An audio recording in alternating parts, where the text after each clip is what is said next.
En esta última parte, retomamos el recorrido por los relatos de Génesis para observar cómo las formas heredadas del sistema religioso politeísta continuaron evolucionando sin desaparecer, permaneciendo activas en nuestras creencias religiosas, culturales y sociales. Estas formas están profundamente enraizadas en el inconsciente humano desde los inicios mismos de la civilización.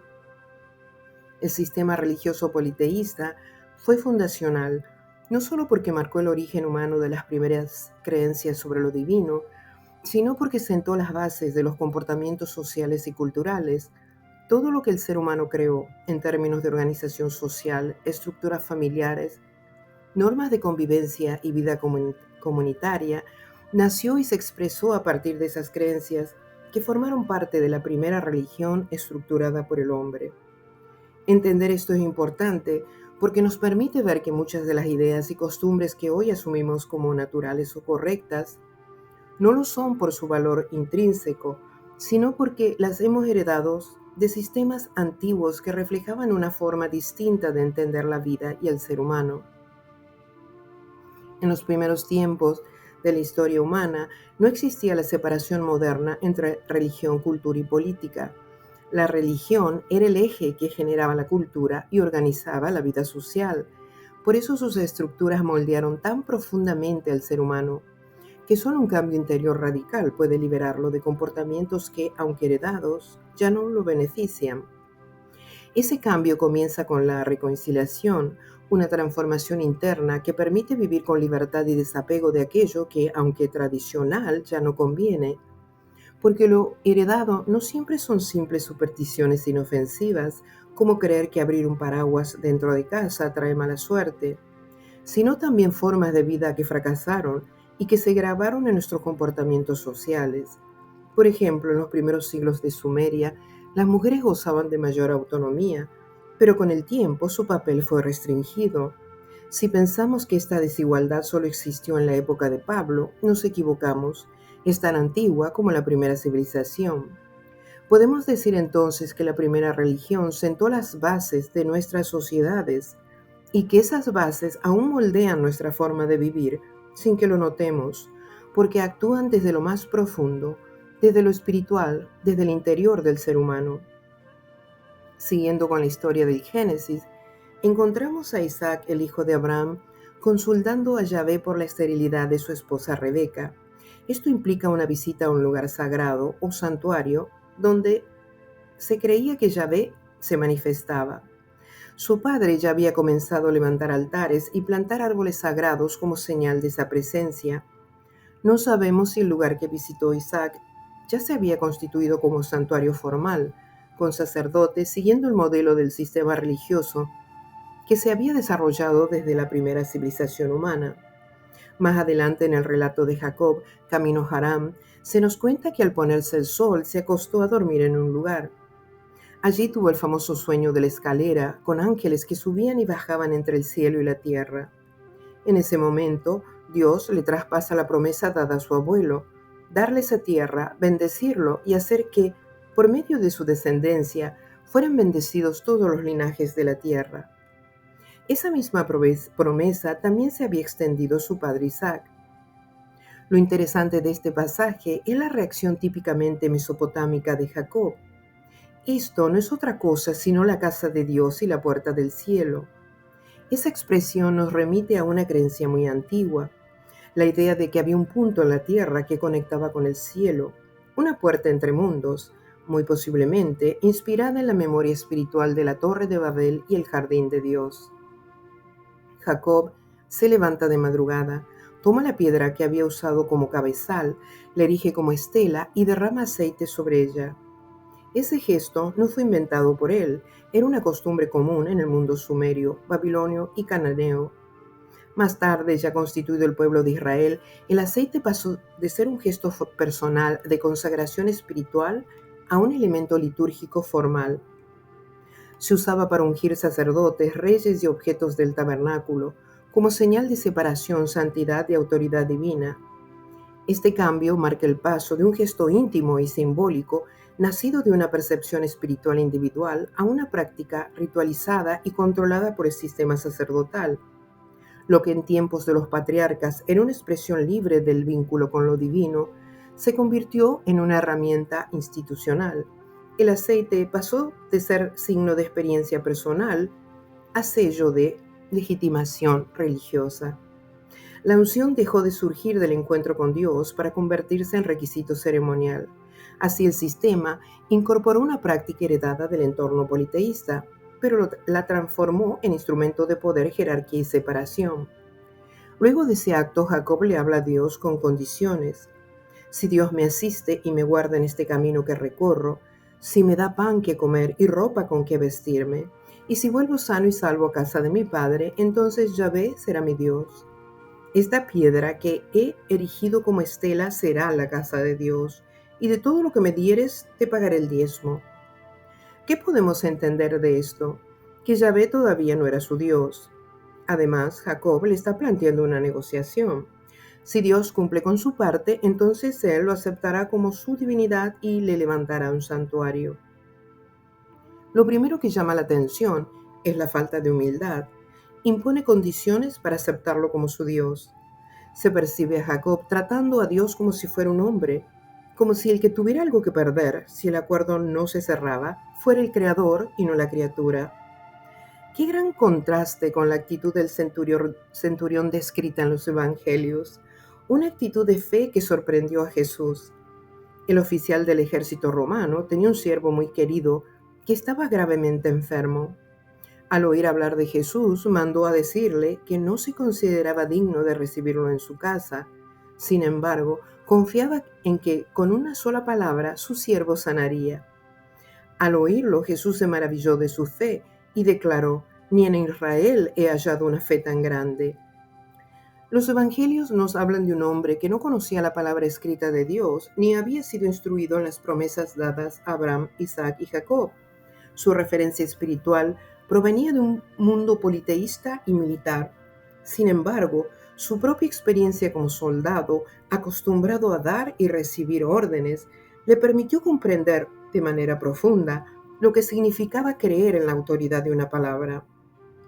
Como él mismo expresó: «Porque también yo soy un hombre bajo autoridad y tengo soldados bajo mis órdenes. Digo a uno ve y va, y al otro ven y viene, y a mi siervo haz esto y lo hace». Jesús no encontró esa fe entre los estudiosos de la ley, ni entre quienes decían servir a Dios en el templo, sino en un extranjero fuera del sistema religioso establecido. Este hecho debería hacernos reflexionar profundamente. Dios no está limitado a una religión, ni a una institución, ni siquiera a una cultura. Puede ser hallado por cualquier persona con un corazón dispuesto y una comprensión sincera de su poder. No hace falta conocer todos los textos ni formar parte de un grupo religioso para acercarse a Dios. Como dice el mismo Nuevo Testamento en Hechos, Dios no está lejos de ninguno de nosotros. Él está cercano a quienes lo buscan de verdad y se revela incluso a los que nunca recibieron la revelación escrita. Esta historia demuestra que la fe verdadera no necesita de etiquetas religiosas.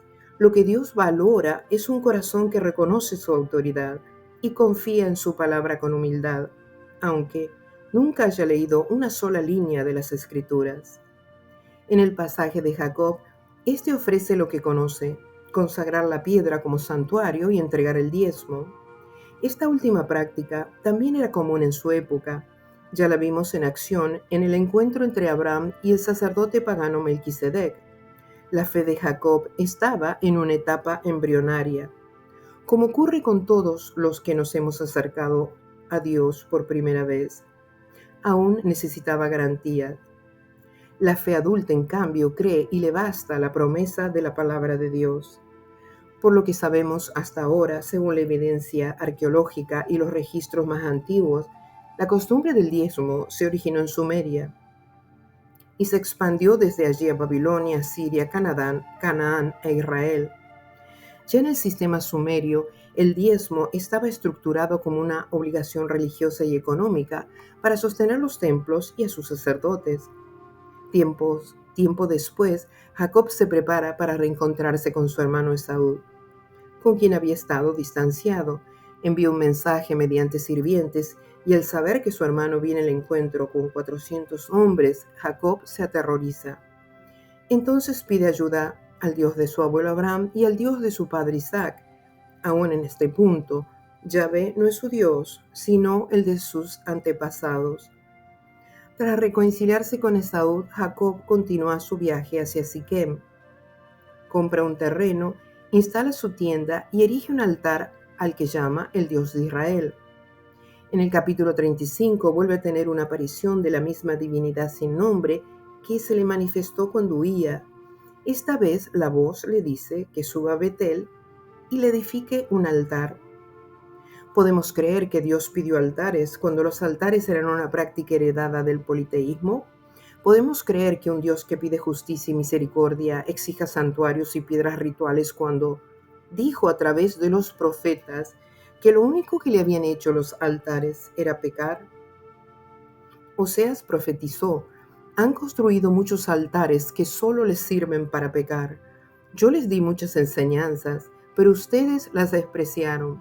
Presentan ofrendas y sacrificios, pero todo eso me disgusta. A partir de esa orden, el relato describe a un Jacob transformado, fervoroso por la fe en su único Dios. Ordena a su familia deshacerse de los dioses extranjeros y purificarse cambiando sus ropas, porque van a levantar un altar. Esa purificación, como sabemos, también era una costumbre sumeria y babilónica. En esas culturas, el cambio de vestiduras, los lavados rituales y el abandono de objetos contaminados o impuros eran parte de los ritos de preparación para presentarse ante una deidad o realizar un acto sagrado. Aunque en Israel este gesto fue resignificado como expresión de santidad y separación para con el Dios único, su forma externa provenía del mismo sistema religioso del que Dios quería liberarlos. Su gente le entrega los ídolos y los anillos de las orejas, y Jacob los entierra bajo la encina que hay cerca de Siquem. Esa encina no era un árbol cualquiera, era la misma encina sagrada del pagano Moré, que ya había sido usada como lugar de adoración por Abraham. Levantan el campamento y finalmente llegan a Betel, donde Jacob construye el altar. Luego muere la nodriza Raquel y es sepultado bajo otra encina. No debería caber duda de que la elección del árbol fue intencional, pues las encinas eran vistas como árboles sagrados, algo que los profetas posteriores denunciarían con fuerza al condenar el culto bajo árboles frondosos. Después de este evento, el relato afirma que Dios se le aparece de nuevo a Jacob y le cambia el nombre por Israel por segunda vez. Este capítulo, con un Dios que lucha con Jacob, estelas, piedras, árboles, libaciones de vino y aceite, termina así. Jacob levantó una estela en el lugar en que Dios le había hablado, una estela de piedra sobre la que vertió vino y aceite. Jacob canalizaba su fervor religioso a través de las formas politeístas que conocía. Lo mismo habían hecho su abuelo y su padre. La descripción del ritual que realiza no se diferencia del culto de los pueblos idólatras del entorno: piedra, vino, aceite, derramamiento. Una práctica muy similar a la que más tarde sería incorporada por el sacerdocio levítico dentro del culto hebreo. Jacob simplemente usó lo que conocía, el lenguaje ritual heredado de sus ancestros politeístas, para expresar un vínculo personal con un Dios que apenas comenzaba a reconocer. Para los antiguos israelitas, tanto las encinas como las piedras marcaban los lugares identificados con la energía divina. Generalmente en el Antiguo Testamento, las apariciones sobrenaturales ocurrían donde había una encina o una piedra. Después de la aparición, la piedra era santificada a modo de altar para sacrificio o adoración, mediante el derramamiento de algún líquido. De esta forma se creaban los santuarios, que muchas veces también eran usados como lugares de descanso. Así vemos una y otra vez a Abraham o Jacob detenerse en ellos durante sus peregrinaciones. Antes del sueño de la escalera, Jacob tomó una piedra como almohada. La decisión no fue casual, tenía motivos para buscar comunicarse con Dios, y la piedra le serviría como un medio para establecer contacto con lo divino. En ese contexto, actuaba como objeto de adivinación o augurio. Este uso de la piedra no era invención de Jacob, sino una práctica común en las culturas del creciente fértil. En la religión mesopotámica y cananea, ciertas piedras eran consideradas betilos, objetos sagrados o habitáculos de lo divino, y se usaban para marcar lugares donde se creía que los dioses se manifestaban o podían ser invocados. Eran vistas como portales entre lo visible y lo invisible, y por eso muchas veces se ungían con aceite, se erigían como estelas o se rodeaban de culto. Este simbolismo estaba tan arraigado en la espiritualidad antigua que era natural que Jacob, formado en esa cosmovisión, utilizara una piedra como medio de comunicación espiritual, esperando una revelación nocturna. Su posterior consagración de la misma piedra confirma que su significado trascendía lo práctico. La razón por la cual usa la misma piedra que había servido de almohada como altar es porque después de la visión nocturna la consideró santificada. Sobre esa estela realizó la misma liturgia que volvería a repetirse en el capítulo 35.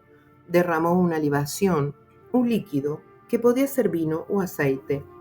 Cuando Josué da al pueblo estatutos y leyes en Siquén, lo hace mediante un ceremonial heredado del politeísmo.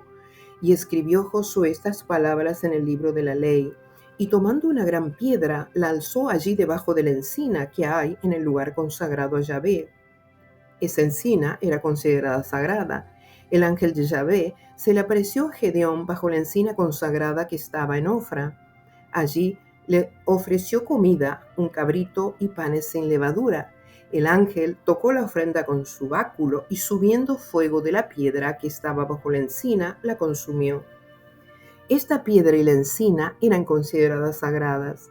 Entonces Gedeón levantó un altar a Yahvé en ese sitio. Tenía todos los elementos necesarios para construir un santuario conforme al modelo politeísta: una encina, una piedra, un sacrificio y una manifestación sobrenatural. También en el primer libro de Reyes vemos al rey Jeroboam buscar a un varón de Dios sentado debajo de una encina. Ese hombre estaba allí porque ese árbol era considerado sagrado. Es interesante notar que estas piedras o estelas tienen en el Antiguo Testamento significados y usos diversos. Había altares para invocación y otros para sacrificio. También existía la costumbre de sacrificar animales para luego comerlos sobre la piedra, como lo hicieron Jacob y Saúl. El pasaje de Saúl en el libro de Samuel es especialmente ilustrativo. Jacob usa una piedra como almohada esperando una palabra de Dios. En ese momento de apuro, la utiliza como una especie de talismán. Luego, tras recibir la revelación, la consagra como altar. Saúl, por su parte, usa una piedra para inmolar animales y evitar comerlos con su sangre, es decir, sin cocerlos. Seguidamente, la usa como altar. En el relato de la muerte de Raquel, se dice que se le levantó una estela que podemos considerar como una lápida. Las creencias idolátricas de la época estaban profundamente arraigadas en Abraham y su descendencia. Aunque Abraham recibió el germen del entendimiento monoteísta y lo transmitió a sus hijos, tanto él como sus descendientes continuaron practicando formas de adoración heredadas del entorno politeísta sumerio. La estadía en Egipto le expuso a la religión del país, y al instalarse en Canaán adoptaron elementos del culto local. El pueblo entonces sumó a la fe de Abraham las prácticas de sus ancestros y los rituales religiosos de Egipto y Canaán. Las costumbres ancestrales que el pueblo hebreo mantuvo hasta la destrucción del templo y la gran dispersión fueron el uso de piedras y árboles sagrados, la adoración en lugares altos, los sacrificios y holocaustos, y el culto a los dioses paganos de sus vecinos y conquistadores. Al llegar al tiempo de Jesús de Nazaret, de todas estas prácticas heredadas, la más arraigada y vigente era el ritual de los sacrificios. Aunque la idolatría visible había sido combatida y la fe en un solo Dios se había afirmado como doctrina nacional, el corazón del culto seguía siendo sacrificial, una práctica heredada de la primera religión estructurada por el hombre en Sumeria. esto es, lo que Jesús llamó sus tradiciones, prácticas heredadas de los hombres que al ser elevadas al nivel de ley, terminaban por invalidar la verdadera ley de Dios. Las formas externas del culto se mantuvieron, pero el sentido espiritual se había perdido. Por eso Jesús, como los profetas antes que él, denunció ese sistema como un obstáculo para la conexión verdadera con el Padre. No solo cuestionó la hipocresía del sistema, sino que dejó en claro que Dios no deseaba sacrificios rituales, sino misericordia, justicia y obediencia a su voz. Sin embargo, resulta irónico y revelador que apenas unas décadas más tarde, el autor de la carta a los hebreos retomara precisamente esas tradiciones que Jesús cuestionó para afirmar que Dios no quiso sacrificios de animales porque deseaba el sacrificio de un hombre justo. En Hebreos 10:5-7, reinterpretando un salmo, se atribuyen a Jesús estas palabras: sacrificio y ofrenda no quisiste, pero me preparaste un cuerpo, he aquí que vengo para hacer tu voluntad. Sin embargo, el texto hebreo original del Salmo 40 no dice me preparaste un cuerpo, sino me abriste los oídos, una expresión que alude a la obediencia, no al sacrificio físico. Justamente eso enseñó el maestro de Nazaret. Esta variación proviene de la versión griega, la Septuaginta, y permitió al autor construir su argumento. Si se hubiera mantenido la traducción fiel al hebreo, no habría forma de sostener la idea de que Dios preparó un cuerpo humano como ofrenda sacrificial. Así, lo que originalmente era una crítica a los sacrificios, incluso en boca de los profetas y del mismo Jesús, se transformó en base teológica para justificar el sacrificio de un ser humano como medio de salvación universal. Lo que se presenta como una nueva revelación termina reproduciendo el mismo sistema que Jesús rechazó con su vida y enseñanza, una estructura basada en tradiciones humanas, como los sacrificios, ahora legitimada con su nombre. Del mismo modo, en el antiguo Israel, ese sistema de sacrificios y holocaustos fue legitimado con el nombre de Dios, a pesar de que Él mismo, a través de los profetas, nos advirtió que no lo había ordenado. El sistema religioso que el hombre creó se volvió poderoso, pero no pudo con el poder de Dios. Nació junto con la primera civilización humana en Sumeria y fue transmitido primero a poblaciones invasoras como Babilonia y luego a las regiones vecinas, expandiéndose hasta alcanzar tribus más lejanas. Se volvió poderoso porque logró establecer estructuras religiosas que dieron sentido, orden y control a civilizaciones enteras, moldeando culturas, rituales, gobiernos y hasta calendarios. Y más aún, sus huellas marcaron de forma inconsciente, profunda y persistente nuestra forma de pensar, nuestras ideas sobre lo sagrado y lo prohibido, y todavía hoy influyen en nuestra vida diaria, incluso en pequeñas acciones, costumbres o creencias que repetimos sin saber de dónde vienen. Sin embargo, sin Dios, todo sistema creado por el hombre, por más estructurado o duradero que sea, termina corrompiéndose. Dios no fue vencido por ese sistema, lo toleró por un tiempo y finalmente lo expuso. Hoy está tratando de poner en orden nuestras creencias, no con fuerza visible, sino mediante el llamado interior de su espíritu. Y si el ser humano, apartado de la verdadera guía de Dios, fue capaz de crear sistemas como este religioso, con estructuras que perduraron milenios, ¿cuánto más podría lograr si se dejara transformar por su espíritu? Aquel sistema religioso que el hombre diseñó para explicar y relacionarse con lo divino, con altares, sacrificios de objetos sagrados, no solo sobrevivió a la destrucción del templo, sino que se transformó y adaptó a nuevas religiones.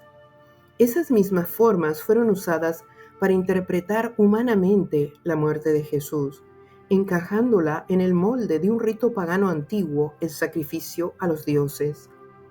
Y aunque hoy vivimos en un mundo donde se crean robots, existen inteligencias artificiales que imitan el pensamiento humano y se planea habitar otros planetas, las estructuras del sistema politeístas siguen vigentes.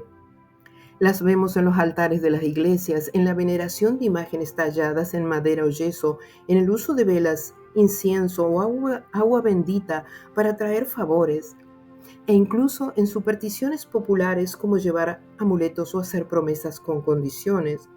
Todo eso refleja una forma antiquísima de pensar, la creencia de que podemos controlar o atraer lo divino mediante rituales, objetos o acciones externas. Estas prácticas no son nuevas, son heredadas del mismo sistema que comenzó cuando el hombre decidió crear su propia vía hacia lo divino, sin escuchar ni seguir la voz de Dios con mansedumbre. Yo misma no me excluyo de seguir participando a veces de esas costumbres. Mi abuela con amor me enseñó cuando era niña que si me picaba la mano derecha venía dinero y que debía cerrarla para que no se me escapara. Todavía hoy lo hago por costumbre y porque me recuerda su ternura. Pero la bendición que todos deseamos no viene por medio de altares, imágenes, ni del poder de piedras o amuletos, sino de nuestra relación con el Creador. Mientras nosotros nos enfocamos en nuestro crecimiento o transformación espiritual, Él hará la parte invisible y poderosa de manifestar la prosperidad espiritual y material que anhelamos. Somos nosotros el centro de ese crecimiento y transformación. Yahvé está interesado en que trabajemos individualmente en nosotros. Las palabras de Jesús se acomodan bien aquí. Saca primero la viga de tu propio ojo y entonces verás claro para sacar la paja del ojo de tu hermano. Esa frase puede interpretarse de varias maneras, pero básicamente Jesús estaba diciendo que primero debemos ver con claridad nosotros mismos antes de señalar al otro. Y para ver bien necesitamos abrirnos al Espíritu de Dios y permitir que, con su gentileza, sabiduría y poder, nos transforme. Ese es un trabajo fino, apertura de mente, sanación de heridas, ruptura de patrones que repetimos sin conciencia y que nos dañan, liberarnos de creencias falsas, heredadas de nuestras familias, del entorno social o religioso, y también de ideas que hemos adoptado sin saber su origen y que hoy nos limitan más que ayudarnos. Ese trabajo debe comenzar en cada uno porque el propósito de Dios con ello es claro: bendecirnos y hacernos bien. El verdadero santuario que Dios busca está en el interior del ser humano, allí donde su espíritu puede habitar, hablar y guiar sin mediadores, donde no se necesita un sacrificio externo, porque el verdadero sacrificio es abandonar el orgullo, la idolatría del sistema y el miedo heredado. Cuando eso ocurre, entonces y solo entonces comienza la verdadera restauración y transformación, no la del sistema religioso que el hombre inventó, sino la de la relación viva que Dios siempre quiso tener con sus hijos. Gracias por dedicar su tiempo a mis episodios. Aprecio sinceramente su interés y su compañía. Nos volvemos a encontrar en el próximo. Y ya saben, no se olviden de dar me gusta, suscribirse, activar la campanita para recibir notificaciones y compartirlo con quienes crean que puede servirles. Mis cariños para todos ustedes.